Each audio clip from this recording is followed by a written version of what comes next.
പിതാവിനും പുത്രനും പരിശുദ്ധ റൂഹായ്ക്കും സ്തുതി ആദ്യം മുതൽ എന്നേക്കും ആമേൻ. കർത്താവിൽ പ്രിയപ്പെട്ടവരെ, ഞാൻ ഇപ്പോൾ നോയമ്പ് ചിന്തകൾ പറ്റി കൂടുതൽ ഒന്ന് ചെയ്യാനായിരുന്നു ഞാൻ ഉദ്ദേശിച്ചിരുന്നത്. അത് സമയക്കുറവുകൊണ്ട് പലതും ഇടയ്ക്ക് കഴിഞ്ഞ ആഴ്ച കൂടുതൽ ചെയ്യാൻ പറ്റിയില്ല. ബൈബിൾ പാഠങ്ങളും ഏതായാലും നോയമ്പ് വീടുന്നിടം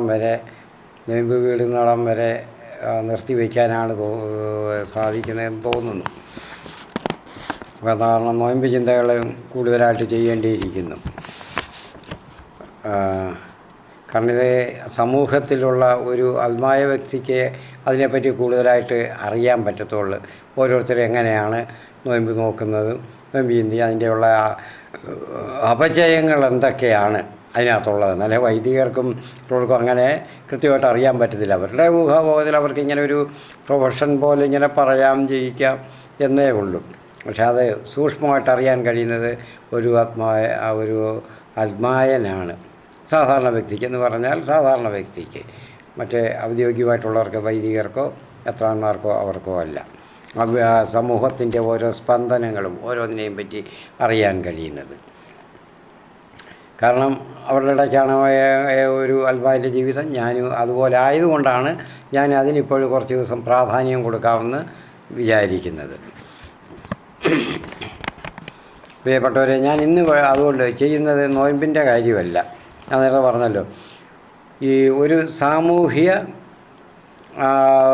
ഒരു വിഷയമാണ് കൈകാര്യം ചെയ്യുന്നത്. നമ്മുടെ സമൂഹത്തിൻ്റെ കേരള സമൂഹത്തിൻ്റെ, മലയാളി സമൂഹത്തിൻ്റെ, മൊത്തത്തിൽ ഇവിടെ ജീവിക്കുന്ന ജനങ്ങളുടെ, ജനസമൂഹത്തിൻ്റെ ഒരു ഇപ്പോഴത്തെ ഒരവസ്ഥയെപ്പറ്റി ഒന്ന് ചിന്തിക്കാനാണ് ഞാൻ പരിശ്രമിക്കുന്നത്. പ്രിയപ്പെട്ടവർ, ഇത് കേൾക്കുന്നവരും ഒന്ന് ചിന്തിക്കണം, എടുത്ത് ചിന്തിക്കണം. കാര്യമായിട്ട് എടുക്കണമെന്ന് പറഞ്ഞാൽ ഇഷ്ടപ്പെടാത്തവർ കാണും. എനിക്ക് രാഷ്ട്രീയമൊന്നുമില്ല. ഒരു കാലഘട്ടം വരെ ഞാൻ രാഷ്ട്രീയത്തിൽ ശക്തമായിട്ട് പ്രവർത്തിച്ചിരുന്നു. അതിൻ്റെ സ്ഥാനമാനങ്ങളൊക്കെ ഉണ്ടായിരുന്നു. അതെല്ലാം ഞാൻ കളഞ്ഞു. പിന്നെ സുഖമില്ലാതാകുന്നതിന് മുൻപ് തന്നെ അതങ്ങ് ഞാൻ നിർത്തി. അപ്പോൾ സുഖമില്ലാതെ 6, 7, 8, 9 വർഷത്തോളം ഞാൻ ഒന്നും ചെയ്യാൻ കഴിയാതെ, ശരിക്ക് ഒന്ന് നടക്കാൻ പോലും കഴിയാതെ ഞാൻ കഴിഞ്ഞിരുന്നു. കിടക്കയിൽ മാത്രമായിട്ട് കഴിഞ്ഞു കുറേ വർഷം. പിന്നെ അത് കഴിഞ്ഞ് എഴുന്നേറ്റപ്പോഴും അതുപോലെ തന്നെ വെളിയിൽ ഇറങ്ങിയാൽ മറിഞ്ഞു വീഴുമായിരുന്നു. അപ്പം അങ്ങനത്തെയൊക്കെ ഒരവസ്ഥ. അതൊക്കെ ഞാൻ പിന്നീട് കാര്യങ്ങൾ ഞാൻ പറയുന്നതായിരിക്കും. കാരണം ഒരു വീഡിയോ അതിനു വേണ്ടി ഞാൻ ചെയ്യുന്നുണ്ട്, കാര്യങ്ങളെല്ലാം പറയുന്നതിന് വേണ്ടി.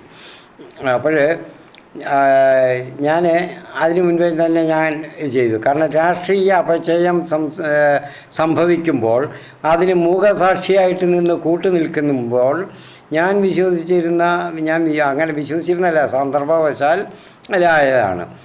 മറ്റു പല കാരണങ്ങളുമുണ്ട്. അപ്പോൾ അങ്ങനെ വന്ന ആ രാഷ്ട്രീയ ശക്തിയും അങ്ങനെ മൂകസാക്ഷിയായിട്ട് അതിന് നിൽക്കുമ്പോൾ അതെനിക്ക് പറ്റുകയില്ല എന്ന് പറഞ്ഞ ധൈര്യപൂർവ്വം ഞാൻ പറഞ്ഞിട്ട് മാറിയതാണ്. കാരണം എനിക്ക് അങ്ങനെ പറയാനേ പറ്റത്തുള്ളൂ. അങ്ങനെയല്ല, ഡബിൾ റോൾ എനിക്ക് ഇല്ല. എന്നെക്കൊണ്ട് പറ്റുകയില്ല. അത് ഏത് സ്ഥലത്തായാലും ഏതിലായാലും ശരിയാണ്, സഭയിലായാലും സമൂഹത്തിലും ഒക്കെ ഇനി അങ്ങനെ പണ്ട് മുതലേ എനിക്ക് അങ്ങനെയായിപ്പോയി. കാരണം ഞാൻ പഠിച്ചതും വളർന്നതും എനിക്ക് ശിക്ഷണം കിട്ടിയത് ബാല്യത്തിലെല്ലാം അങ്ങനെയുള്ള ഒരു കൂട്ടായ്മയിലായിരുന്നു. എൻ്റെ വീട്ടിലല്ല, നാട്ടിലല്ല. ഞാൻ ഒരു ഫ്രാൻസിസ്കൻ സമൂഹത്തിൽ അവിടെ ആയിരുന്നു. അവരുടെ കാൻഡിഡേറ്റായിട്ട് അവിടെ അവിടെ പഠിച്ചു വളർന്നു. അങ്ങനെ ഒക്കെ വന്നതായിരുന്നു. അപ്പോൾ ആ ഒരു ശിക്ഷണ ഡിസിപ്ലിൻ എൻ്റെ ജീവിതത്തിൽ എനിക്കുള്ളത് അത് 100% പാലിക്കണമെന്നുള്ളതാണ്. 100% പറ്റത്തില്ല, അതിൽ ഞാൻ ദുഃഖിതനുമാണ്. കാരണം പരിശ്രമിക്കുകയാണ്, അങ്ങനെ തന്നെ ആയിരിക്കണമെന്ന് പരിശ്രമിക്കുന്നത്. അങ്ങനെ ആർക്കും പറയാൻ പറ്റത്തില്ല 100%. പ്രിയപ്പെട്ടവരെ, ഞാൻ പറയുന്നത് ഇന്നത്തെ നമ്മുടെ കേരള സമൂഹത്തിൻ്റെ നില എന്താണ്, ഒരു സാമൂഹിക അന്തരീക്ഷം എന്താണ്, നമുക്കൊന്ന് ചിന്തിച്ച് നോക്കാം. രാഷ്ട്രീയ അന്തരീക്ഷം എന്താണ് എന്ന് നമ്മളൊന്ന് ചിന്തിക്കേണ്ടുന്നത് അത്യാവശ്യമാണ്. അതുകൊണ്ട് ഞാൻ പറഞ്ഞ രാഷ്ട്രീയമല്ല പറയുന്നത്. രാഷ്ട്രീയ ആഭിമുഖ്യമുള്ളവർ പ്രവർത്തിക്കുന്നവരും ഇത് ആരെയും കുറ്റപ്പെടുത്താനല്ലെന്നുള്ളതും കൂടെ മനസ്സിലാക്കണം. സത്യം അറിയണം. അറിയുന്നവരിവിടെ ഉണ്ട്.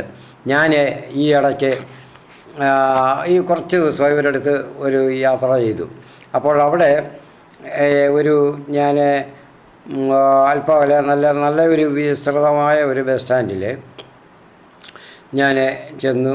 അവിടെ അല്പം നേരം നിൽക്കാമെന്ന് വിചാരിച്ച് ഞാൻ അവിടെ ഇട്ടിരുന്ന സിമൻറ്റ് ബെഞ്ചിൽ ഞാൻ അവിടെ ഇരുന്ന് കഴിഞ്ഞപ്പോൾ ഞാൻ നോക്കിയപ്പോൾ അവിടെ എല്ലായിടത്തും ആളുണ്ട്, ബസ്സുകളൊക്കെ ധാരാളം വരുന്നുണ്ട്. അപ്പോൾ കുറച്ച് ഞാൻ നോക്കിയപ്പോൾ ഇങ്ങനെ ചുറ്റി നോക്കി എന്നിട്ട് കുറച്ച് കഴിഞ്ഞ് നോക്കിയപ്പോൾ ഒരു ഒഴിഞ്ഞ മൂലയിൽ ഒരാറേഴ് പേര്, അത് ചെറുപ്പക്കാരെന്ന് പറയുന്നത് ഒരു 40 വയസ്സിനൊക്കെ അകത്തുള്ളവരും ഒരു 10-25 വയസ്സിനൊക്കെ മുകളിലുള്ളവരും ഒക്കെയാണ് അവിടെ ഇരുന്നവർ ചർച്ച ചെയ്യുകയാണ്. എന്നെ അത് വളരെ ആകർഷിച്ച് ഇതെന്താണ് ഇവർ ഒന്ന് നോക്കിയാൽ. എൻ്റെ ഒരു സ്വഭാവം അങ്ങനെയാണ്, സാധാരണ ഇങ്ങനെ ഉള്ള ഇതിൽ അവരെന്തോ ആയിരിക്കും ചെയ്യുന്നതെന്ന്. ഞാനൊന്നും അവരെ ശ്രദ്ധിക്കാത്ത മട്ടിൽ ഞാൻ ഇച്ചിരി നേരം ആ ഭാഗത്തോട്ട് അങ്ങനെ ദൂരോട്ട് നോക്കി അങ്ങനെ നിന്നു. അപ്പോൾ എനിക്ക് എനിക്ക് പോകുന്ന സ്ഥലത്തേക്കുള്ള ബസ്സുകളൊക്കെ വരുന്നുണ്ട്. ഞാൻ പോയില്ല, കാരണം ഓരോ 25 മിനിറ്റിനും ഓരോ ബസ്സുണ്ട്. അതുകൊണ്ട് ഞാൻ വിചാരിച്ചു ഇതൊന്നും പഠിച്ചിട്ടേ ഉള്ള കാര്യം.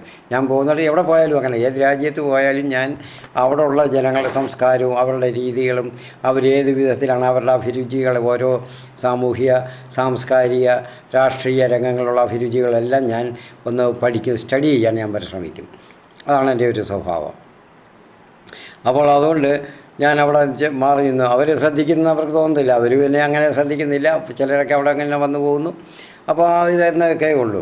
അപ്പോൾ അവർ ചർച്ച ചെയ്യുന്നത് ഇന്നത്തെ രാഷ്ട്രീയ അന്തരീക്ഷം, സാമൂഹിക അന്തരീക്ഷം, ജനങ്ങൾ. അപ്പോൾ എനിക്ക് വളരെ കൗതുകം തോന്നി. കാരണം ഞാൻ കുറച്ച് നാളുകൾ കൊണ്ട് ഇതിങ്ങനെ ചിന്തിക്കുകയാണ്, ഒരു വീഡിയോ ചെയ്യണം. ആരോട് പറയാൻ? എന്നാൽ ഒരു വീഡിയോയിൽ ചെയ്ത് സമൂഹത്തോടെ പറയുക, നമ്മുടെ കേരള സമൂഹത്തോടെ എന്ന് ഞാൻ വിചാരിച്ചുകൊണ്ട് ഇരിക്കുകയായിരുന്നു. അപ്പോൾ പക്ഷേ എന്നിട്ടും ധൈര്യം വരുന്നില്ല. കാരണം എന്തൊക്കെയാണ് പിന്നീട് വരുന്നതെന്ന് എന്ന് പറയാൻ പറ്റുമോ? ഓരോരുത്തർക്ക് തെറ്റിദ്ധാരണ തോന്നും എനിക്ക് രാഷ്ട്രീയമില്ലെന്നാണ് ഞാൻ ആദ്യമേ പറഞ്ഞത്. അപ്പോൾ അവർ വളരെ ചൂടായിട്ട് അവർ ചർച്ച ചെയ്യുന്നു, എന്നിട്ട് തമാശ പറയുന്നതിൻ്റെ ഇടയ്ക്ക് എന്നിട്ട് പൊട്ടിച്ചിരിക്കും, ഇതെല്ലാം ചെയ്യുന്നു. ഞാൻ അവരെ ശ്രദ്ധിക്കാതെ തൊട്ടിൽ ഇച്ചിരി അടുത്തൂടെയൊക്കെ നടന്ന് ഇച്ചിരി അപ്പുറത്തോട്ട് മാറി അവരതൊന്നും ശ്രദ്ധിക്കുന്നില്ല. അപ്പം കുറച്ച് പേര് അവർ പേപ്പറും വിരിച്ചൊരാറേഴ് പേരുണ്ട്. അപ്പോൾ എനിക്ക് മനസ്സിലായി അവർ ഒരു കൂട്ടം കൂടിയതാണ്. ഒരു രാഷ്ട്രീയമൊന്നുമല്ല പറയുന്നത്, ഇന്നത്തെ അന്തരീക്ഷം പറയുകയാണ്. അപ്പോൾ ഞാനത് കേട്ട ചില കാര്യങ്ങൾ എൻ്റെ ചില അഭിപ്രായങ്ങളുമായിട്ട് ചേർത്ത് ഞാൻ പറയുന്നു. അതിൽ എനിക്ക് തോന്നി പല മതക്കാരും ഉണ്ടെന്ന് എനിക്ക് മനസ്സിലായി. വർത്തമാനത്തിൽ എല്ലാവരുമുണ്ട്. അപ്പോൾ ഹിന്ദുക്കളുണ്ട്, ക്രിസ്ത്യാനികളുണ്ട്, ഇസ്ലാം മതത്തിലുള്ളവരുമുണ്ട്. അപ്പോൾ 6-7 പേരേ ഉള്ളൂ, 7 പേരാണെന്ന് തോന്നുന്നു. അപ്പം ഞാൻ കേട്ട ഇതാണ്, നമ്മുടെ കേരളം ഇന്ന് ലോകത്തിൽ ഏറ്റവും മോശമായ നാടുകളുടെ അവസ്ഥയിലേക്ക് എത്തിയിരിക്കുന്നു. ഇന്ത്യയിലെ കാര്യം പറയാൻ പറ്റത്തില്ലല്ലോ. ബീഹാറൊന്നും ഒക്കെ പറഞ്ഞിരിച്ച് ബീഹാറിലോ പിന്നെ അല്ലെങ്കിൽ ബീഹാറായിരുന്നു ഏറ്റവും മോശമൊക്കെ മുൻപ് ഒരു കാലത്ത്. അപ്പോൾ അതുപോലുള്ള ചില സംസ്ഥാനങ്ങളുണ്ട് അതിനോട് അടുത്ത് നിൽക്കുന്നത്, ഞാനെല്ലാം ഒന്നും പറയുന്നില്ല. അപ്പോൾ അവരെക്കാളുമൊക്കെ ഏറ്റവും താഴെയായിപ്പോയി. അപ്പോൾ എനിക്ക് വളരെ രസം തോന്നി. അവരേതായാലും ശ്രദ്ധിക്കരുതല്ലോ, എന്നെ ശ്രദ്ധിക്കാൻ അല്പം കൂടെ മാറി എനിക്ക് കേൾക്കാവുന്ന വിധത്തിൽ ഞാൻ അങ്ങോട്ടും ഇങ്ങോട്ടും ഒക്കെ നടക്കാൻ തുടങ്ങി. നടന്ന് ഒക്കെ ഇന്ന് എനിക്ക്, കാരണം ഒരേ രീതിയിൽ എനിക്ക് ഒരിടത്ത് ഒരുപാട് സമയം നിൽക്കാൻ പറ്റുകയില്ല. എൻ്റെ ആരോഗ്യസ്ഥിതി അങ്ങനെയാണ്. അതൊക്കെ ഞാൻ പിന്നീട് ഇത് പറയാം. അപ്പോൾ ഏറ്റവും അപചയം സംഭവിച്ച ഒരു സമൂഹമായി മാറിയിരിക്കുന്ന നമ്മുടെ ഇപ്പോഴത്തെ തലമുറ. അപ്പോൾ അതിനെ കുറ്റപ്പെടുത്തേണ്ടുന്നത് തീർച്ചയായിട്ടും അവർക്ക് അവരുടെ ഭവനങ്ങളുള്ള ഇങ്ങനെയുള്ള തലമുറയുള്ള ഭവനങ്ങളിലുള്ളവരെയാണ്. അവരുടെ മാതാപിതാക്കളോ മൂത്ത സഹോദരങ്ങളോ ഒക്കെ ആയിരിക്കണം, അവരെയൊക്കെയാണ് കുറ്റപ്പെടുത്തേണ്ടതെന്ന് ആണ് എനിക്ക് തോന്നുന്നത്. പക്ഷെ അവർ പറഞ്ഞത് വേറെ രീതിയിലാണ് അവിടെ നിന്നോട് പറയുന്നത്. അപ്പോൾ സമൂഹം എങ്ങനെയാണ് ഇന്നത്തെ സ്ഥിതികളെ, ഈ അപചയം സംഭവിച്ചിരിക്കുന്ന വിഷലിപ്തമായ ഈ സമൂഹത്തെ എങ്ങനെയാണ് വിലയിരുത്തുന്നതെന്ന് ജനങ്ങൾ കാണുന്നുണ്ട്, അവർ വിലയിരുത്തുന്നു. ഈ അധികാരസ്ഥാനങ്ങളിലിരുന്ന് വിലസുന്നവർ, സുഖിച്ച് വിലസുന്നവരാണവർ. അവർക്കിതൊന്നും ബാധകമല്ല. അവർക്കൊന്നും ചിന്തിക്കുന്നില്ല. തങ്ങളുടെ അധികാര കസേരയിൽ ഇരുന്ന് ഭരണം നടത്തുക, അവർ മറ്റ് സ്ഥാപനങ്ങളിൽ അതിൻ്റെ മേധാവിത്വത്തിൽ പ്രതിഷ്ഠിച്ച് വെച്ചിരിക്കുന്നവർ അവർക്കും അവരുടെ കാര്യങ്ങൾ എങ്ങനെ സുഖിക്കാം, എങ്ങനെ ജീവിക്കാം ആർഭാടമായിട്ടെന്നുള്ള രീതികളേ ഉള്ളൂ ഇന്നത്തെ സമൂഹത്തിൽ. അതാണ് അവർ പറയുന്നത്. അതിനാരെയാണ് കുറ്റപ്പെടുത്തേണ്ടുന്നത്? രാഷ്ട്രീയ സ്ഥിതിയിലുള്ളവരെയാണ്, രാഷ്ട്രീയ പ്രവർത്തനങ്ങളുള്ളവരെയാണ്, അല്ലാതെ ആരെയാണ് പറയേണ്ടുന്നത് അതിന്? അപ്പോൾ അത് കണ്ടാണ് ഈ മാതാപിതാക്കളും മാറിപ്പോയിരിക്കുന്നതെന്നാണ്. പിന്നെ ഒരു കാര്യം സിനിമയിലുണ്ട്. സിനിമകളുടെ ചില ഇത് ഇപ്പോൾ പലരും അവർ ഇതൊക്കെ പറയുന്നത് ഞാൻ കേട്ടു. അപ്പോൾ ഓരോരുത്തർ അവരുടെ അഭിപ്രായം പറയുകയാണ്. ഒരുത്തർ പറഞ്ഞത് നമ്മുടെ സൂപ്പർ സ്റ്റാറുകളിൽ ഒന്നാമത് മോഹൻലാലിൻ്റെ, ഞാൻ പറയുന്നില്ല, ഇനി മോഹൻലാലിൻ്റെ ഫാൻസുകാർ തന്നെ ഇപ്പം എടുത്ത് ഗുസ്തിക്ക് വന്നാലൊന്നും ഒരു കാര്യമില്ല, ഉള്ളതാണ്, എല്ലാവർക്കും അറിയാം. സമൂഹങ്ങൾ വിലയിരുത്തുന്ന ഏതാണ്? ഒന്ന് രണ്ട് പടങ്ങൾ അവർ കിരീടം, ചെങ്കോൽ ഇങ്ങനെയൊക്കെ ഉള്ള പടങ്ങളൊക്കെ വന്നപ്പോൾ അവർ ഇങ്ങനെ പറയുന്നത് കേട്ടു. ഇതിൽ എൻ്റെ അഭിപ്രായമല്ല, എൻ്റെ അഭിപ്രായം എനിക്കത് മനസ്സിലായി ശരിയാണെന്നുള്ളത്, അതുകൊണ്ട് അത് തന്നെയാണ്. അപ്പോൾ അവർ ഈ പറഞ്ഞ ആൾക്കാർ, ഞാൻ സ്ഥലമൊന്നും പറയുന്നില്ല, അപ്പോൾ അവർ പറഞ്ഞ ആൾക്കാർ അദ്ദേഹത്തിൻ്റെ ഈ പടം നല്ലൊരു നടനാണ്, നല്ല ഭംഗിയായിട്ട് എനിക്ക് ഏറ്റവും ഇഷ്ടപ്പെട്ട ഒരു നടനാണ് അദ്ദേഹം. ശരിയാണ്, ഞാൻ അങ്ങനെ സിനിമയൊന്നും കാണുന്നില്ല, വർഷങ്ങളായിട്ട് എനിക്ക് അതെല്ലാം ഒട്ടും കാണത്തില്ല, ഒന്നും കാണുന്നില്ല. കാരണം അദ്ദേഹത്തിൻ്റെ ഈ പടത്തിൽ ആ ഡയറക്ടർമാർ ചെയ്യുന്നവർ, സ്ക്രിപ്റ്റ് തയ്യാറാക്കുന്നവരൊക്കെ ചെയ്യുന്നതാണ് അദ്ദേഹത്തിൻ്റെ പടങ്ങളിൽ എപ്പോഴും വയലൻസ്, കംപ്ലീറ്റ് ചോര ഒഴുക്കുന്നതാണ്. കുത്ത്, വെട്ട്, കൊല, പകരം വീട്ടിൽ പക, വിദ്വേഷം, ഇതൊക്കെയാണ് ഉള്ളത്. അപ്പോൾ ഇതൊക്കെ പകർന്നു കൊടുക്കുന്നത് അവിടെ നിന്നാണെന്ന് ഒന്ന് രണ്ട് പേര് പറയുന്നു, അവിടെ നിന്ന് കിട്ടുന്നതല്ലേ എന്ന്. അപ്പോൾ മറ്റൊരു പറയുന്നു, അല്ല, ഇതിനെ പ്രോത്സാഹിപ്പിക്കുന്നത് ആരെ? രാഷ്ട്രീയമല്ലേ. ഏത് തെറ്റുകൾ ചെയ്താലും, എത്ര കൊലപാതകങ്ങൾ ചെയ്താലും, എത്ര ബലാത്സംഗം ചെയ്താലും, ഭീകരത ചെയ്താലും, കൊള്ള ചെയ്താലും രാഷ്ട്രീയം അവരെ സംരക്ഷിക്കുന്നു. അത് ഞങ്ങളുടെ അല്ല എന്ന് എല്ലാവരും പറയും, എല്ലാ രാഷ്ട്രീയക്കാരും പറയും. പക്ഷേ അവരാണ്, എന്നിട്ട് അവരെ രഹസ്യമായിട്ട് സംരക്ഷിക്കുന്നു. അപ്പോൾ ഈ കാര്യങ്ങൾ, അപ്പോൾ ഇതുകൊണ്ട് കേരളം മുഴുവൻ, നമ്മുടെ സമൂഹം മുഴുവൻ, നമ്മുടെ തലമുറകൾ മുഴുവനും, ഈ ഇളം നമ്മുടെ യുവതലമുറ മുഴുവൻ, യുവതലമുറ എന്ന് പറഞ്ഞാൽ ഒരു 40 വയസ്സ് വരെ ഉള്ളവരെല്ലാം ഉള്ളവരിൽ കൂടുതലും, അതിൽ പ്രത്യേകിച്ച് ഒരു 30 വയസ്സിന് താഴെ, 25 വയസ്സിന് 18 വയസ്സ്, 25 വയസ്സ്, 30 വയസ്സിന് താഴെയുള്ളവരൊക്കെ എനിക്ക് തോന്നുന്നു ഒരു 80% പോയി അവരുടെ വർത്തമാനം അവിടെ കേട്ടപ്പോൾ. കാരണം എനിക്കും അറിയാവുന്നതാണ്. അപ്പോൾ എനിക്ക് അവരുടെ പറയുന്നത് മാത്രമേ എൻ്റെ അഭിപ്രായമുണ്ട്. 80% നശിച്ചു. അതിലെല്ലാ മതസ്ഥരും ഉണ്ട്. ഇന്ന മതസ്ഥരെന്ന് മാത്രം ആരെയും കുറ്റപ്പെടുത്താനൊന്നും പറ്റത്തില്ല. ചിലർ കൂടുതൽ അവരുടെ ചില മതത്തിലുള്ളവരുണ്ട് എന്ന് പറഞ്ഞാൽ അവരെ മാത്രം പറയാൻ പറ്റുമോ? എന്തിനാണ് ബാക്കിയുള്ളവർ കൂട്ടത്തിൽ ചേരുന്നത്? അപ്പോൾ സംരക്ഷണം അധികാരസ്ഥാനത്ത് നിന്നുണ്ട്. ഈ അധികാരസ്ഥാനത്തുള്ളവർ അവരുടെ പോഷക സംഘടനകളെ അവർ ഇതിനു വേണ്ടി പ്രേരിപ്പിച്ചു. കാരണം അവർക്ക് നിലനിൽക്കണമെങ്കിൽ ഇതൊക്കെ വേണം, നിലവിൽ തുടരണമെങ്കിൽ. എന്നിട്ട് അവരെ ആ കുറ്റകൃത്യങ്ങൾ, ഈ വയലൻസ്, ഭീകരതയൊക്കെ ചെയ്യുന്നവരെ സംരക്ഷിക്കാൻ അവർക്ക് ഫണ്ട് പിരിക്കും. ഇത്ര പോലെ ഉണ്ട്. ഒരു മാസം ഞാൻ അവിടെ പറഞ്ഞു കേട്ടത് ഒരു 50,000 രൂപ വരെ അവരുടെ ഭവനങ്ങളിൽ, ഈ കുറ്റവാളികളുടെ ഭവനങ്ങളിൽ അവർ കൊടുക്കുന്നു. മറ്റുള്ളവരെ ഉന്മൂലനം ഇല്ലായ്മ ചെയ്യാനായിട്ട് അവർ നിയോഗിച്ച് അവസാനം ജയിലിലാകുന്നവരുടെ ഭവനങ്ങളിൽ കൊടുക്കുന്നുവെന്നാണ് അറിയുന്നത്. അപ്പോൾ എനിക്ക് അതിനെപ്പറ്റി വലിയ അറിവൊന്നുമില്ലായിരുന്നു. അവരൊക്കെ സഹായിക്കുന്നുണ്ടെന്ന് എനിക്കറിയാം. അപ്പോൾ ഇങ്ങനെയാണ് പറയുന്നത്, മാസം ഇത്രയും കൊടുക്കുക. അപ്പം ഒരു സാധാരണ ജനങ്ങൾക്ക് മനസ്സിൽ ഇത്രത്തോളം അറിവ് അവർക്ക് ഇതിനെപ്പറ്റി കയറി. അതിന് രാഷ്ട്രീയക്കാരെയും ജനങ്ങളെയൊന്നും, അവരെ ചെറുപ്പക്കാരെ, അവരെ ആരെയും കുറ്റപ്പെടുത്തിയിട്ട് കാര്യമില്ല. നിങ്ങൾ ചെയ്യുന്നതാണിത്. ഇത് അങ്ങ് വലിയ തിന്മയായി. പ്രിയപ്പെട്ടവരെ, നമ്മളത് മനസ്സിലാക്കണം. അപ്പോൾ നമ്മുടെ ഇപ്പോൾ പറയുന്നത് ബലാത്സംഗവും, പിന്നെ ഇത് മയക്കുമരുന്നുകൾ, ലഹരി ഉപയോഗങ്ങൾ, ഇതെല്ലാം 10 വയസ്സ് മുതലുണ്ടെന്നാണ് പറയുന്നത്. ഇടയ്ക്ക് കുറച്ച് 4-5 ദിവസമായെന്ന് തോന്നി ടി വിയിൽ. ഞാനിങ്ങനെ വാർത്തകൾ അധികം വയ്ക്കാറില്ല, 24 കുറച്ച് വയ്ക്കും. അത് എന്തുവാന്ന്, അപ്പോഴൊന്ന് ആഹാരം കഴിക്കുന്ന സമയത്തായിരിക്കും അല്പം വയ്ക്കുന്നത്, അല്ലാതെ എനിക്ക് സമയം അതിന് വേണ്ടി കിട്ടുന്നില്ല, വയ്ക്കുന്നതുമില്ല. കാരണം അത് കാണാൻ പറ്റുന്നില്ല ഇപ്പോഴും.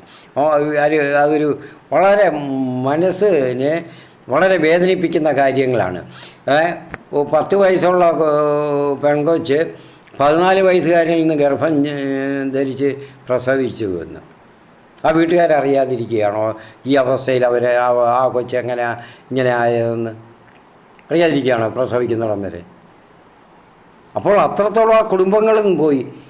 നമ്മുടെ ആ കേരള സമൂഹമാകുന്ന വൻമരത്തിൽ പുഴുക്കുത്തുകളായതിൻ്റെ വേരെല്ലാം അവിടെ ദ്രവിച്ച് വരികയാണ്. ഇനി അടന്ന് വീഴണോ? അല്ലേ? ആ രീതിയിൽ അതുവരെ നോക്കി നിൽക്കുക. മറ്റ് മതസംഘടനകളുണ്ട്, സാമൂഹ്യ സംഘടനകളുണ്ട്, രാഷ്ട്രീയക്കാരുടെ പോഷക സംഘടനകളെല്ലാം പോട്ടെ, അവരെന്ത് ചെയ്താലും അവരെ സംരക്ഷിക്കും. അത് നമ്മളിന്നിപ്പോൾ ഒരുപാട് കാര്യങ്ങൾ കണ്ടു. കൂടെ പഠിക്കുന്നവരെ കൊന്ന് കെട്ടിത്തൂക്കിയിട്ട് ആ കൊന്ന് കെട്ടിത്തൂക്കിയവൻ്റെ വീട്ടിൽ പോയി തൂക്കപ്പെട്ട അയാളുടെ വീട്ടിൽ പോയി ആഹാരവും കഴിച്ച് തൃപ്തിയായിട്ട് വന്ന് സന്തോഷിച്ച് രസിച്ച് ഉല്ലസിച്ച് പറയുന്നേ മകനെ അവനെ എന്താ നിങ്ങൾ വിളിക്കാൻ, അവൻ എന്ത് ചെയ്യുന്നു ചോദിച്ചാൽ അവൻ അവിടെ കിടന്ന് ഉറങ്ങുക. ഇങ്ങനെയൊക്കെ പറഞ്ഞ് നമ്മൾ ടി വിയിൽ കണ്ടതാണ്. ഞാൻ പേപ്പർ വായിക്കുന്നില്ല കേട്ടോ, പേപ്പറൊന്നും അധികം വായിക്കാൻ എനിക്ക് പറ്റുകയില്ല. അപ്പോൾ ഈ ടി വിയിൽ ഇങ്ങനെ വല്ലപ്പോഴും ഇങ്ങനെ കാണുന്ന വാർത്തകളാണ്. അപ്പോൾ അത് ഒരു വേദന തോന്നി. അപ്പോൾ അവർ ഇപ്പോൾ ഇന്ന് ചെയ്യുന്ന അധികാര സ്ഥലത്തുള്ള ചില അവരുടെ ഇത് നിസ്സംഗതയല്ലല്ലോ ഇത്, അവരെ സംരക്ഷിക്കുന്ന കാര്യം. നമ്മുടെ കുട്ടികൾ എന്ത് തെറ്റ് ചെയ്താലും ഞങ്ങളുണ്ട് അതിനെ സംരക്ഷിക്കാനെന്നുള്ള ഭാവേനയാണ്. അവർക്കൊക്കെ പരീക്ഷ എഴുതാം. കൊല്ലപ്പെട്ടവന് പരീക്ഷയില്ല, അവൻ്റെ മാതാപിതാക്കൾക്ക് ഒന്നും ഒരു വഴിയുമില്ല, നിവർത്തിയില്ല. ചില ജഡ്ജിമാരും എനിക്ക് തോന്നുന്നു അവർക്കും ഇതിനെപ്പറ്റി ചിന്തിക്കാൻ കഴിയുന്നില്ല. അങ്ങ് വിധിയുടെ അവർ പരീക്ഷ എഴുതിക്കോട്ടെ. എന്തൊരു അനീതിയാണ്, അക്രമമാണ് ഇതെവിടുത്തെ എന്തിൻ്റെ നീതി ന്യായവുമാണത്. അതുപോലെ ഇപ്പോൾ ഒരുപാട് നടക്കുന്നല്ലോ.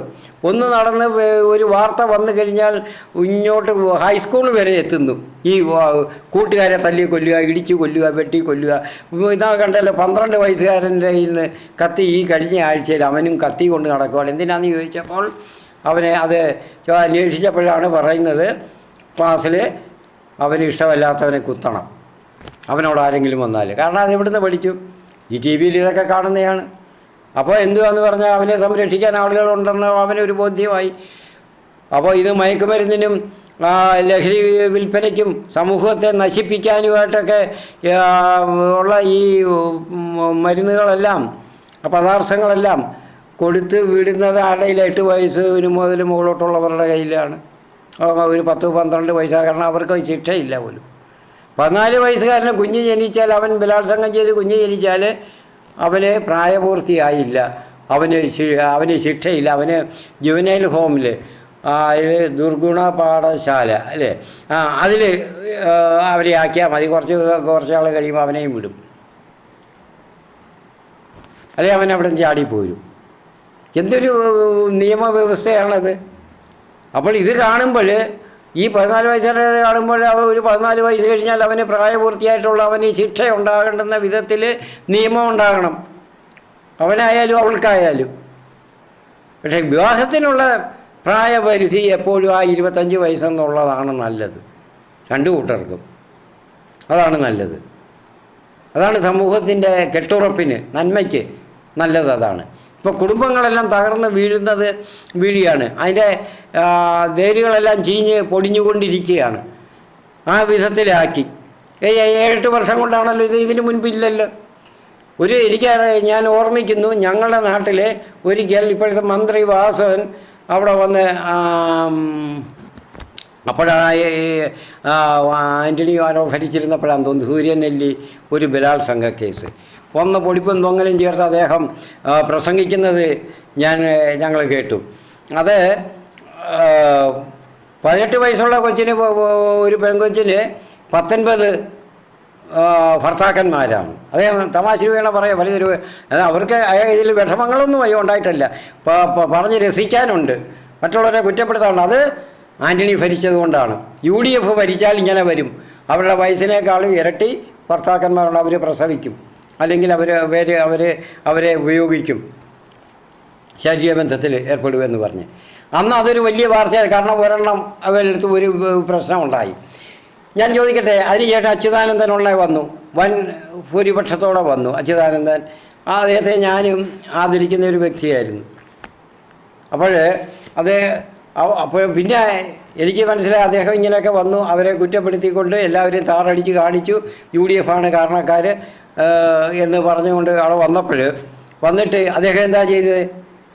ഒരു ശാരി, ഒരു ബ്രാഹ്മണനാണെന്ന് തോന്നുന്നു, അവരുടെ ശാരി എന്ന് പറയുന്നൊരു കുട്ടിയെ ബലാത്സംഗം ചെയ്ത് കുറേ പേര് ബലാത്സംഗം ചെയ്തിട്ട് അത് പ്രശ്നമായി വന്നു. അവരെ ഒന്ന് കാണാൻ പോലും, അവർ മുഖ്യമന്ത്രിയെ കാണാൻ അവിടെ ചെന്നിട്ട് അതിന് പോലും അദ്ദേഹം അനുവദിച്ചില്ല. അത് പറഞ്ഞിരിക്കുന്ന പീഡനമേറ്റവരുടെ സ്ത്രീകളുടെ അവരുടെ കുടുംബത്തിൻ്റെ സംരക്ഷകനാണെന്നും പറയാൻ അദ്ദേഹത്തിന് വന്നത്. ഞാൻ അതോടെ ഞാൻ പറഞ്ഞുപോയി. രാഷ്ട്രീയ പ്രവർത്തനം അവിടെ അങ്ങ് നിർത്തേണ്ടി വന്നു. കാരണം എനിക്ക് അതുവരെ ഞാൻ ആദരിച്ചിരുന്ന വ്യക്തിയും വെറും കാപട്യം നിറഞ്ഞാണ് എന്നെനിക്ക് മനസ്സിലായി. അധികാരത്തിന് വേണ്ടി എന്തും ചെയ്യുമെന്നുള്ളതായി. അപ്പോൾ അങ്ങനെ മറ്റുള്ളവരെ തെറ്റിദ്ധരിപ്പിച്ച് അത് പ്രത്യയശാസ്ത്രത്തിൻ്റെ ഗുണമാണ്. ആദ്യം മുതലേ അങ്ങനെയാണ്. അതായത് ലെനിൻ്റെ കാലം മുതലേ എങ്ങനെയാണ് അധികാരത്തിൽ വന്നതെന്ന് പറഞ്ഞാൽ, ഒരു നുണ 1000 പേര് 1000 സ്ഥലത്ത് 1000 ഒരു 10, 500, 200 മീറ്റർ അകലേക്കൊക്കെ നിന്ന് വിളിച്ച് പറഞ്ഞാൽ അത് ശരിയാകും എന്നുള്ളതാണ് പ്രത്യയശാസ്ത്രത്തിൻ്റെ ഒരു പ്രത്യേകത. അതാണ് ഹിറ്റ്ലറുടെ ഗീബൽസ് ഇതാണ് പകർത്തിയത്. അല്ലാതെ അയാളെ അല്ല ഇപ്പം കുറ്റം പറയുന്ന അയാളെയാ. കാരണം അന്ന് അമേരിക്കയുടെ പക്ഷത്തായിരുന്നു അന്നത്തെ റഷ്യൻ ഭരണകൂടം യുദ്ധത്തിന്, ലോകമഹായുദ്ധത്തിനുമൊക്കെ. അപ്പോൾ ആ ചരിത്രം അങ്ങനെയായി, അവർക്ക് കൂട്ടുചേർന്നുള്ള ചരിത്രമായി. അമേരിക്കയ്ക്ക് അല്ലെങ്കിൽ പേരുദോഷം വരും. അപ്പോൾ അത് പിന്നെ മാറ്റാൻ പറ്റില്ല. അതിന് ഹിറ്റ്ലർ എന്ന് പറഞ്ഞാൽ നീചന, അത് ഞാനതൊന്നും വിസ്മരിക്കുന്നില്ല. പക്ഷേ അതിപ്പം പറയാം, അതൊക്കെ നമുക്ക് പിന്നീട് സംസാരിക്കേണ്ടുന്ന കാര്യങ്ങളാണ്. അപ്പോൾ ഇതിപ്പോൾ കേരള സമൂഹത്തിൻ്റെ കാര്യം. അപ്പോൾ ഇങ്ങനെയുള്ള ഒരു പ്രത്യയശാസ്ത്രത്തിലാകുമ്പോൾ അവർ ഈ പ്രത്യയശാസ്ത്രത്തെ ഞാൻ അങ്ങ് താറടിക്കാനൊന്നും അല്ല ഇത് പറയുന്നത്. തെറ്റുകൾ തിരുത്തത്തില്ല.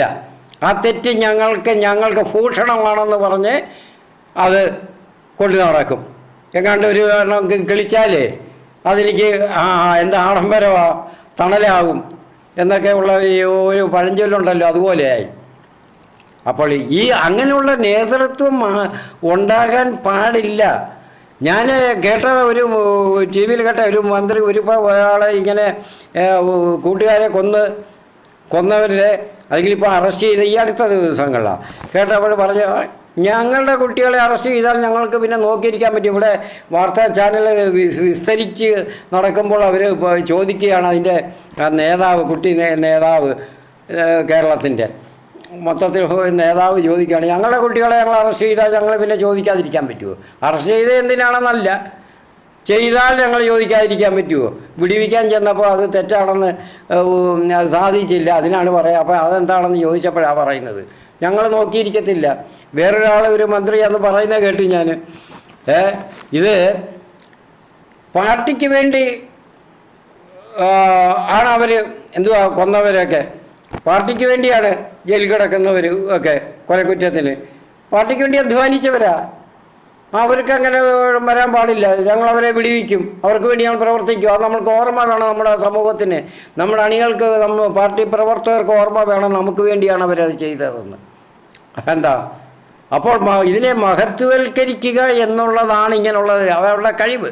പാർട്ടിയിൽ MLA ആകാനോ MP ആകാനോ നേതൃസ്ഥാനത്ത് വരാനോ ഉന്നത സ്ഥാനത്ത് വരാനോ മന്ത്രിയാകാനോ ഉള്ള കഴിവായിട്ട് ഒരു ക്വാളിറ്റി ആയിട്ട് അതെടുത്തു, ഗുഡ് ക്വാളിറ്റി ആയിട്ട്. അതിന് സ്പെഷ്യൽ അവർ അതിന് റാങ്ക് കൊടുക്കുകയാണ്, 1ാം റാങ്കായിട്ട്. അപ്പോൾ ഇങ്ങനെ ഒരു സമൂഹം ഭരിക്കുമ്പോൾ നമുക്ക് ഇങ്ങനെയൊക്കെ വരും. അത് ഇനിയിപ്പം മാറി വരും. ഇവർ മാറി അടുത്തവർ വന്നാലും കുറച്ചെങ്കിലും കാണും, ഇത്രത്തോളം കാണത്തില്ല, അല്പമെങ്കിലും ഇതിൽ നിന്ന് പകർത്തും. കാരണം വേണ്ടേ, എന്തുമാത്രം കൊള്ളകൾ നടത്തി ബാങ്കിൽ. അവർക്ക് ഇഷ്ടം പോലെ തങ്ങൾക്ക് അനുകൂലമായവർക്ക് തങ്ങളുടെ കൂടെയുള്ളവർക്ക് ഇഷ്ടം പോലെ സമ്പാദിക്കുക ഏത് വിധത്തിലും ബാങ്കുകളൊക്കെ ചെയ്ത്. അപ്പോൾ അങ്ങനെ തുടങ്ങി വന്നപ്പോൾ അതെല്ലാം നടക്കുന്ന കണ്ടപ്പോൾ ഇവർക്കും തുടങ്ങി. അവരും എനിക്ക് 1, 2, 3 ബാങ്കുകൾ അവരും നശിപ്പിച്ചു, ഇല്ലാതാക്കി. ആരുടെ പണമാണ്? ഞാനും ഇതുപോലെ ഇവിടെ അവശതയിലായി കിടക്കുന്ന പലരും വീട്ടിലുണ്ട്. അവരും ആഹാരം കഴിക്കുമ്പോൾ ഓരോ നേരത്തെ ആഹാരം കഴിക്കുമ്പോൾ നികുതി കൊടുത്താണ്. ഈ നികുതി പണമാണിത് ഇവർ ടാർപാടം കാണിക്കുന്നത്. അതെനിക്ക് പറയാതിരിക്കാനൊന്നും പറ്റത്തില്ല. അപ്പോൾ ഇത് ഈ പണമാണ് ഉപയോഗിക്കുന്നത്. എന്നിട്ട് അവർക്കെന്തുവാ, ഈ ഉള്ളവർ എന്നും ഇങ്ങനെ ഉള്ളവർ, ഇത് അനുഭവിക്കുന്നവർ, ഇരയായിട്ടുള്ളവർ, ഈ സാധാരണ ജനങ്ങൾ അനുഭവിച്ചുകൊണ്ടിരിക്കുക, അനുഭവിച്ച് തീർക്കണം. മറ്റവർക്ക് ഇതെല്ലാം കണ്ട് ആഡംബരമായിട്ട് ഈ നികുതി പണം കൊണ്ട് സുഖിക്കാം. അതിൻ്റെ ഒരുപാട് ഉദാഹരണമുണ്ട്. അതിപ്പം ഞാൻ അടുത്ത വീഡിയോയിൽ അത് പറയാം. തുടരും ഇത് ഒന്നും കൂടെ. അപ്പോൾ ഞാൻ പറയുന്നത്, അപ്പോൾ ഇതൊക്കെ കണ്ടിട്ട് ഇനി അത് രാഷ്ട്രീയത്തിൻ്റെ കാര്യം. ഇനി സാമൂഹികമായിട്ട് നമുക്ക് മതപരമായിട്ട് നമുക്ക് ഉണ്ടല്ലോ, ഈശ്വര വിശ്വാസികൾക്കെല്ലാം തന്നെ അല്ലാത്തവരുടെ കാര്യം നോക്കണ്ട. അവർ പട്ടി ചത്തു അല്ലെങ്കിൽ ജന്തുക്കൾ ചത്തു അതുപോലെ ചാകുന്നു മനുഷ്യൻ, അതുപോലെ ഉള്ളൂ എന്നാണ് അവരുടെ തത്വശാസ്ത്രം. അപ്പോൾ അവരുടെ ഈശ്വര വിശ്വാസികൾക്ക് മാത്രമേ ഉള്ളൂ ആത്മാവുള്ളതും ഉള്ളതും ആ വിശ്വാസം.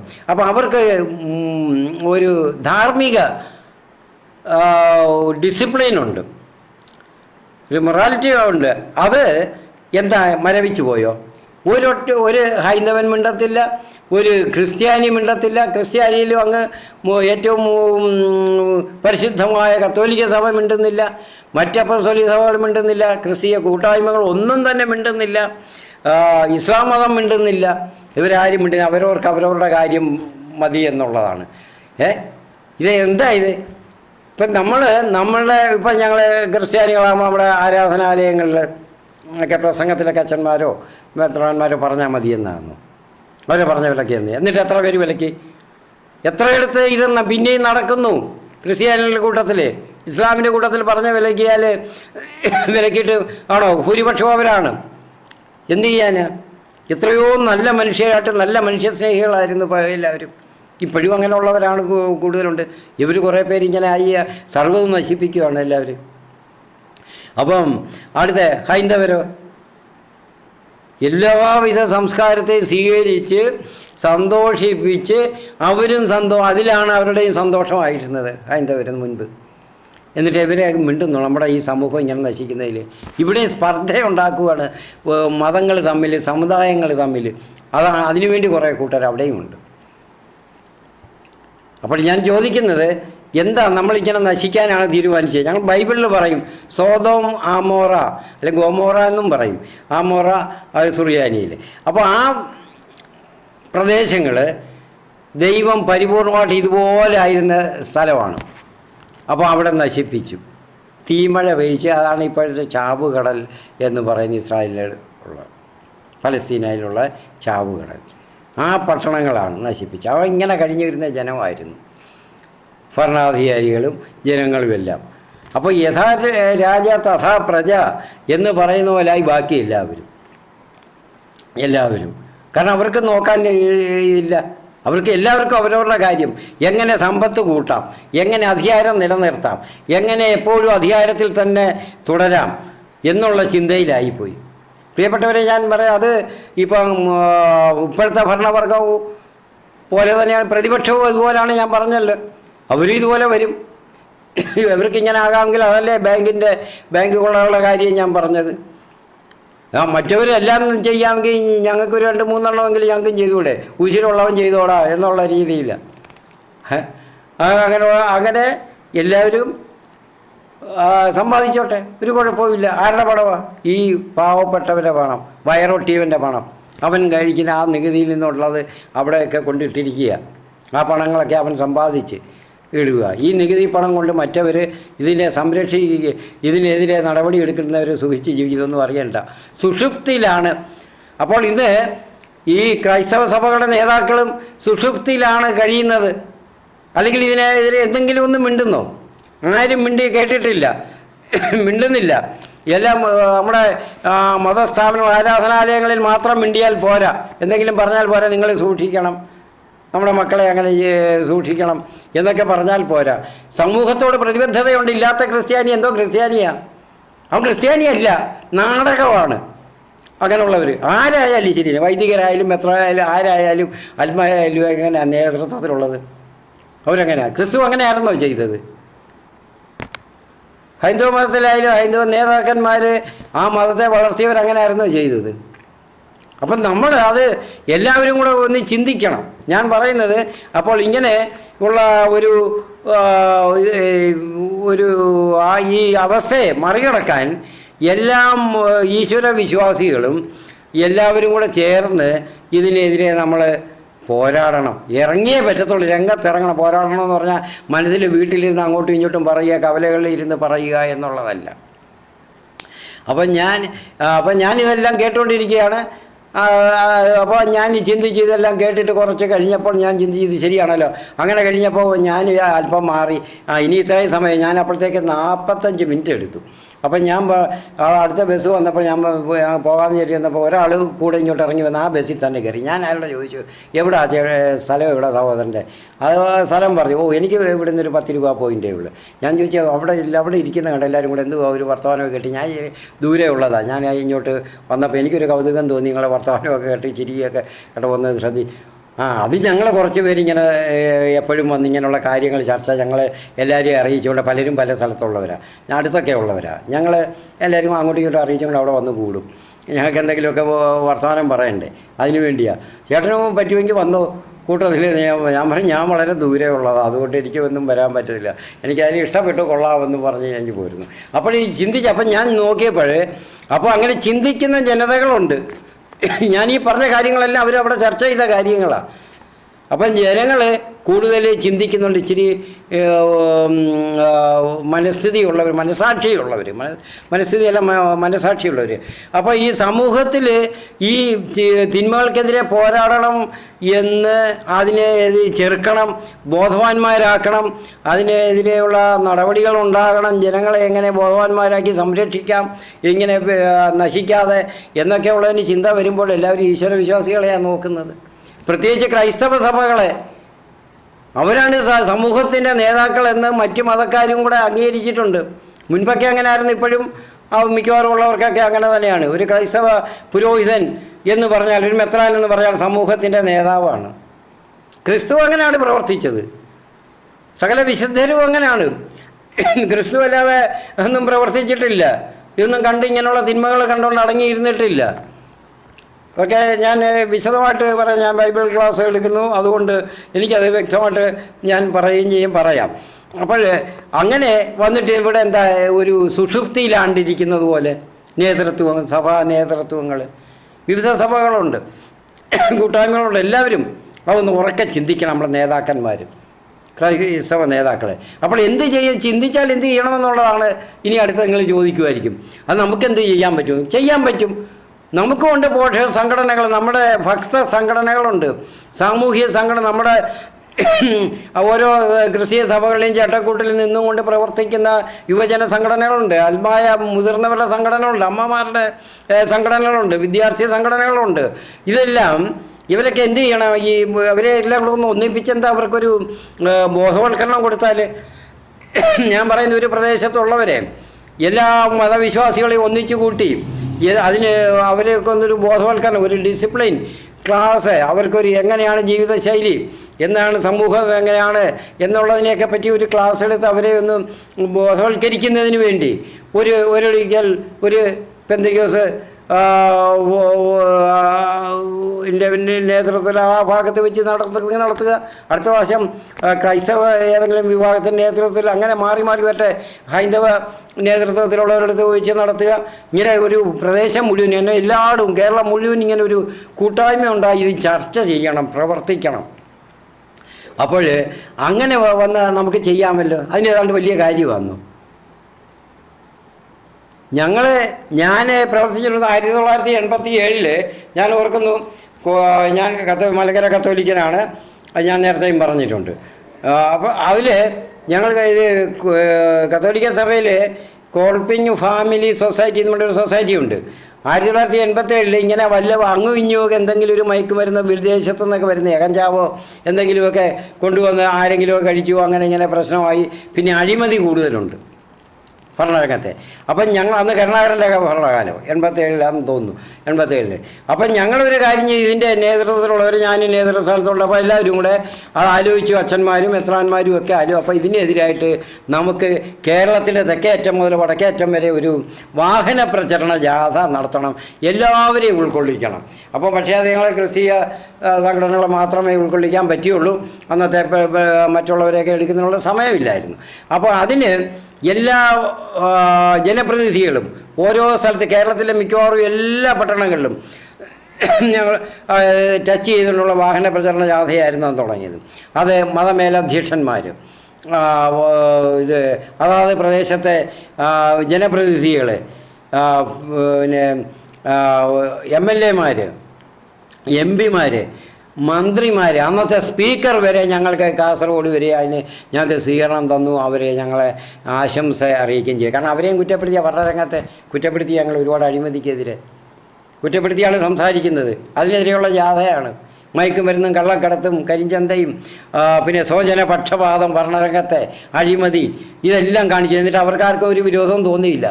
അപ്പോൾ അതുപോലെ നമുക്കിപ്പോഴെന്താ ഇരിക്കണേ, എല്ലാവരെയും ഒന്ന് സംഘടിപ്പിച്ചാൽ നമുക്ക് യുവജനങ്ങളില്ലേ, ഈ പറഞ്ഞ പ്രസ്ഥാനങ്ങളൊക്കെ ഇല്ലേ, അവർക്ക് എന്തുവാ പണി, എന്തുവാ കൊടുക്കുന്നത്, കടമ എന്തുവാ അവർക്ക് സമൂഹത്തോടെ, ഉത്തരവാദിത്വം എന്തുവാണ്. നമുക്ക് ക്രിസ്ത്യാനികളാണെങ്കിൽ ഉത്തരവാദിത്വമുണ്ട്, ഈശ്വരനിൽ വിശ്വസിക്കുന്ന എല്ലാവർക്കും ഉത്തരവാദിത്വമുണ്ട്. ദൈവവിശ്വാസികൾക്ക് അതിൽ നിന്ന് മാറി നിൽക്കാൻ പറ്റുകയില്ല. സമൂഹം നമ്മുടെ കുടുംബമാണ് എന്നുള്ള ബോധം അവർക്ക് ഉണ്ടാകണം. ആ വിധത്തിൽ നിങ്ങൾ അവരെ എന്താ ഒന്ന് ഉപദേശിച്ച് വാർത്തെടുക്കാത്ത? ഞാനതിന് ഞങ്ങളൊക്കെ അന്ന് നേതൃത്വം കൊടുത്ത് ഞങ്ങളത് നടത്തിയതാണ്. അതുപോലെ ഇപ്പോഴും ഒന്ന് നടത്തിക്കൂടെ? അങ്ങനെ വേണ്ട, ഞാൻ പറഞ്ഞതുപോലെ ഇപ്പോഴങ്ങനെ ചെയ്യുക. ഈ ഒരു പ്രദേശത്തുള്ളവരെ എല്ലാവരും കൂടെ ഒന്നിച്ചു കൂട്ടി, അങ്ങനെ സമാന ചിന്താഗതിക്കാരുള്ളവരെ എല്ലാവരെയും കൂടെ ഒന്നിച്ച്, ആരെയും തടയരുത്, എല്ലാ വിഭാഗക്കാരും കൂടെ ഒന്നിച്ചു കൂടണം. അവിടെ രാഷ്ട്രീയം പാടില്ല എന്ന് സംസാരിക്കണം. പക്ഷേ ഈ രംഗത്ത് ഇങ്ങനെയുള്ള കാര്യങ്ങൾ നടക്കുന്നത് അത് രാഷ്ട്രീയം പറച്ചിലല്ല. ഞാനിപ്പം പറയുക രാഷ്ട്രീയമല്ല, അതവിടെ ചർച്ച ചെയ്യണം. ചർച്ചയല്ല, അത് അവരെ ബോധ്യപ്പെടുത്തണം, ബോധവൽക്കരിക്കണം. അത് ചർച്ച ചെയ്യാൻ പോയാൽ പ്രശ്നമാണ്. കാരണം എല്ലാവരിലും ഉറങ്ങിക്കിടക്കുന്ന അത് കത്തിയൊക്കെ അങ്ങ് പൊങ്ങി വരും. അപ്പോൾ അതുകൊണ്ട് അത് വേണ്ട, അവരൊന്ന് ബോധവൽക്കരണം നടത്തണം. അപ്പോൾ പേടിച്ച് മാറി നിൽക്കുന്ന, നിസ്സംഗത മനോഭാവത്തോടെ മാറി നിൽക്കുന്ന ഈ സഭാ നേതൃത്വങ്ങൾ, ഓരോ മത നേതൃത്വങ്ങൾ, അവരൊന്ന് ഉറക്കം വിട്ട് എണീക്കണം, ആലസ്യം കളയണം. ഇത് തങ്ങളുടെ ജനതകളുടെ ഗാത്രമാണ് പുഴുവരിക്കുന്നത് എന്നുള്ളത്, ചീഞ്ഞ് നാറുന്നത് നമ്മുടെ കുടുംബങ്ങളാണെന്നും കൂടെ ചിന്ത ഉണ്ടാകണം. ഉണ്ടായില്ലെങ്കിൽ എങ്ങനെ? ഉണ്ടായി വരണം. അതാണ് ഞാൻ പറയുന്നത്. അപ്പോൾ അതുപോലെ ഇപ്പോഴെന്താ ചെയ്യാൻ വയ്യാത്ത?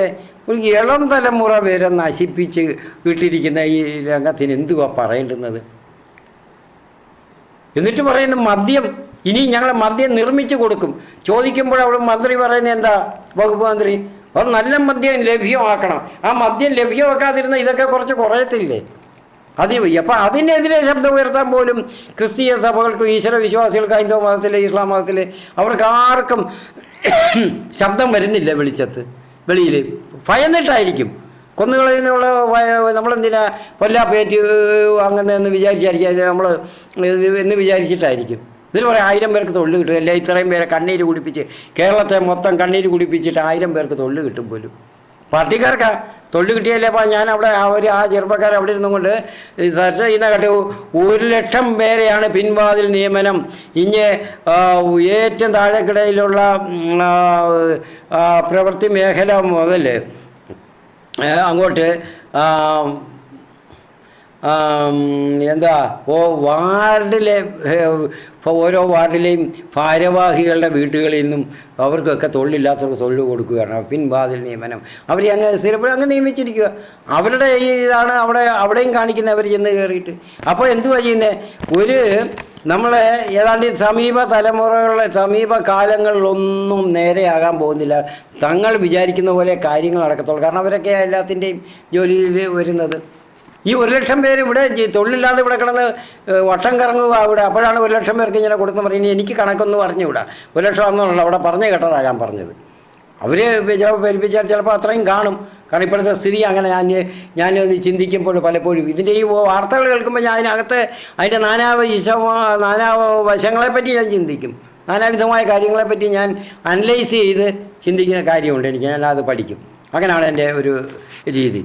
അപ്പോൾ എനിക്ക് മനസ്സിലായി അതൊക്കെ ഇത് മിക്കവാറും ശരിയായിരിക്കും.